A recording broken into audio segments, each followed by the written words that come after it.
Why I feel behind in life. I apologize, it's a bit darker than my other videos, but I didn't have time this morning to record, and I still want to get these videos out.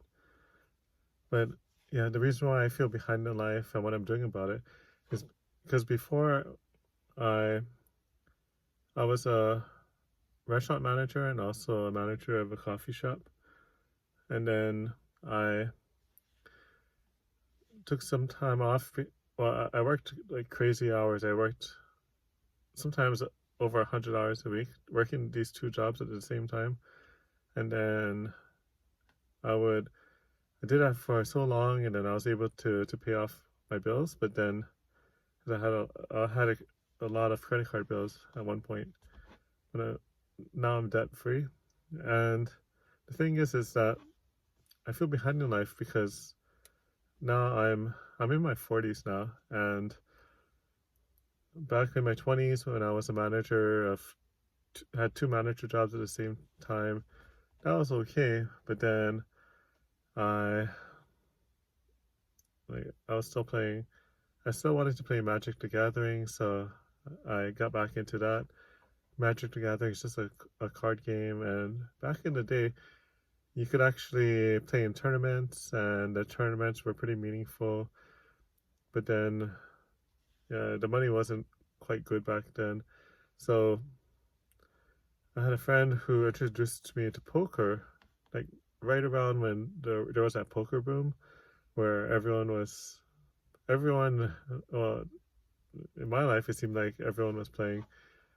It wasn't actually everyone, but tons of people were playing at that time. Many of them terrible, and yeah, I thought it was exciting. I was playing these $20 tournaments, and $20 wasn't much to lose. But then when I would do well, I was like, wow, my $20 turned into $100. That only took me a few hours. That's so much better than my job. So I ended up focusing on that, and I ended up doing really well at one point. I would read every poker book that I could. I would go through the forums all the time. I would ask other poker players who I thought were good, different strategy and advice on different hands that were played. And then eventually it got to the point where I noticed that I was pretty dominant. Like I was one of the better players out there.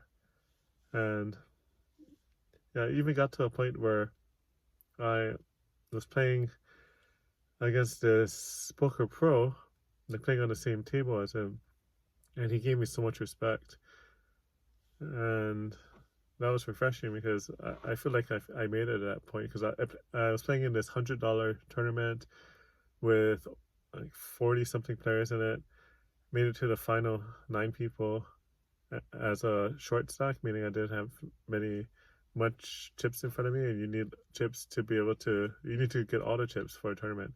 So I I knew exactly how to play it, and I ended up going from the shortest in chips to having the twice as many chips as this pro player, and I ended up eliminating multiple people from that final table, and it was just me and him playing.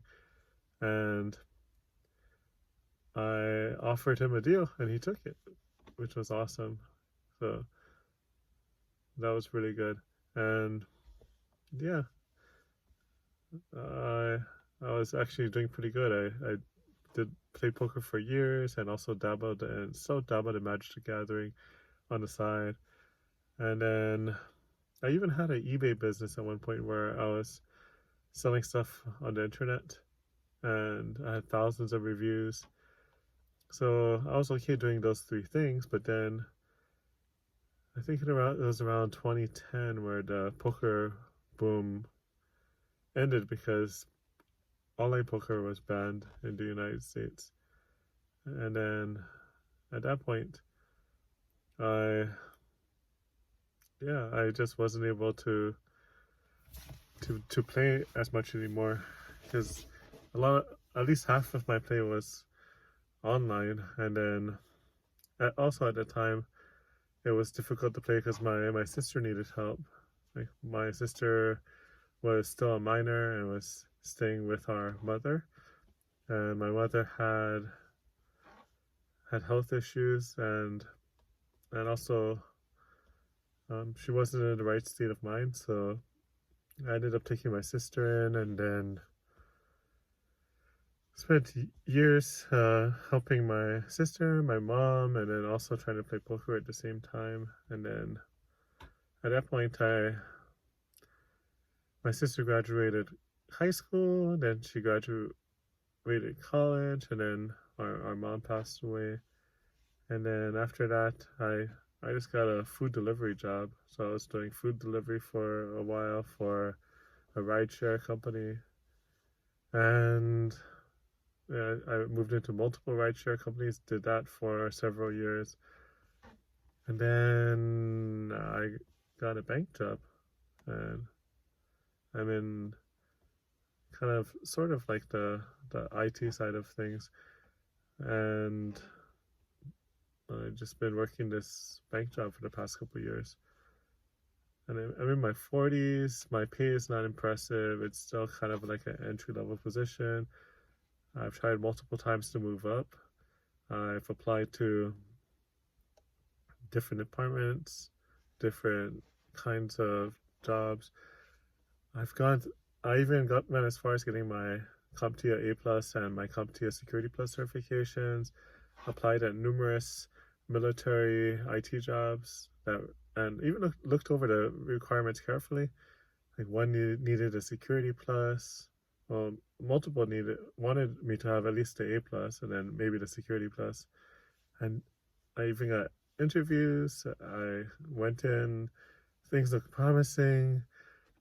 It looks like they were about to offer me a job, but they still needed to interview other candidates. And then uh, every time I would either get I would get an email or no response at all.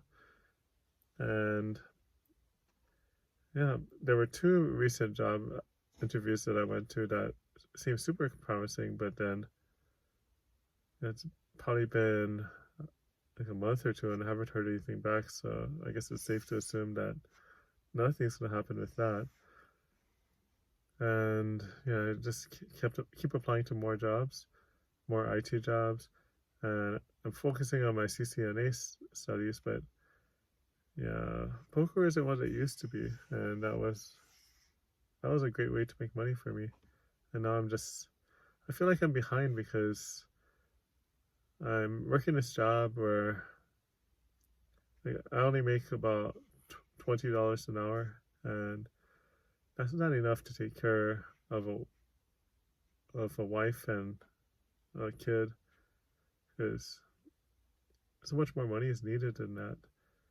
And I feel like I'm close, but I know I'm still behind. There's no way I can afford to pay for rent, and there's someone jogging outside. But there's no way I can afford to pay rent and then also pay for all of our bills.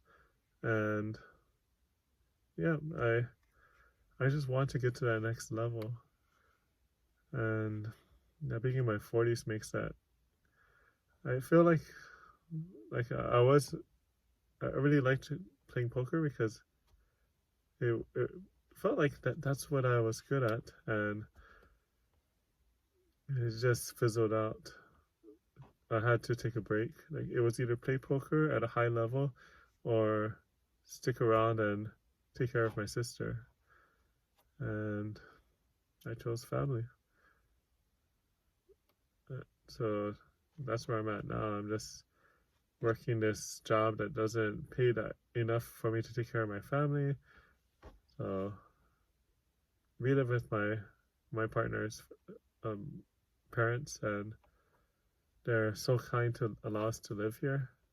And of course, I pitch in as much as possible. I buy some supplies for the house.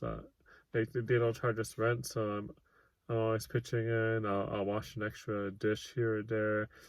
If I see a mess, I'll clean it up.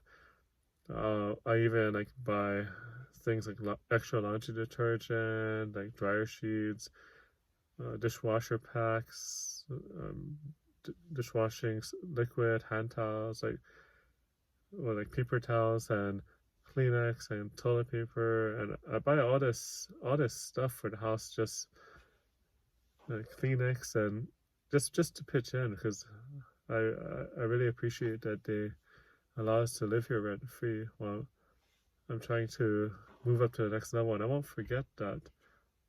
And once I really make it, I really hope they're still around for me to show how appreciative I am of what they're doing for us.